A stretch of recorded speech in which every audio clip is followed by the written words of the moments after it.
మహిళలు ఉచితంగా బస్సులో ప్రయాణం చేయడాన్ని ప్రధానమంత్రి గారి స్థాయిలో జీర్ణించుకోలేకపోతా ఉన్నాడు. తప్పేంది, కొన్ని రాష్ట్రాలు అక్కడ నుండి మహిళల మీద వారికి ఒక ఆర్థికంగా ఉపయోగపడాలనేటువంటి ఆలోచనతో ఉచిత బస్సు సౌకర్యం కలిగేసింది. వాస్తవంగా దీనికి మెట్రోకు సంబంధం లేదు. మెట్రో ప్రయాణికుల సెక్టర్ మెట్రో ప్రయాణికులదే. ఇవాళ కూడా మెట్రో పరంగా ఇంటర్వ్యూ చేస్తే ఇంకా బోగిలు పెంచమని అడుగుతూ ఉన్నారు.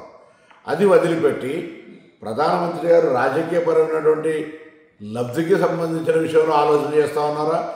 ఇంత బస్సు ప్రయాణానికి సంబంధించినటువంటి దాని మీద ప్రధానమంత్రి గారు ఎందుకు ఆ విధంగా వ్యవహారం చేస్తుందో తెలియదు. కానీ తెలంగాణ రాష్ట్ర ప్రభుత్వం కాంగ్రెస్ పార్టీ తప్పకుండా మహిళలకు ఎవరన్నీ తెలంగాణలో ఉన్నటువంటి హైదరాబాద్లో మెట్రో వాళ్ళు ఏం చేసినా ఇంకోరు ఏం చేసినా ఉచిత బస్ ప్రయాణం అనేటువంటి ఏ ఇబ్బంది భవిష్యత్తులో ఉండదు. దీనికి ఇంకా కొన్ని రూట్లు పెంచి, కొన్ని బస్సులు పెంచి, కొంత ఇంకా సౌకర్యంగా చేయడానికి మా ప్రయత్నం కొనసాగుతుంది. ఆ విషయాన్ని గమనించాలి. ఇలా ప్రధానమంత్రి గారు మీరు మహిళల మీద ఆడిపోసుకోవడం బంద్ చేసుకోండి. ఈ విధంగా ఉచితంగా బస్సు ఇచ్చేంత మాత్రాన మీకు నష్టం జరుగుతున్నట్టు అజీర్తైనట్టు మాట్లాడితే మంచిది కాదు.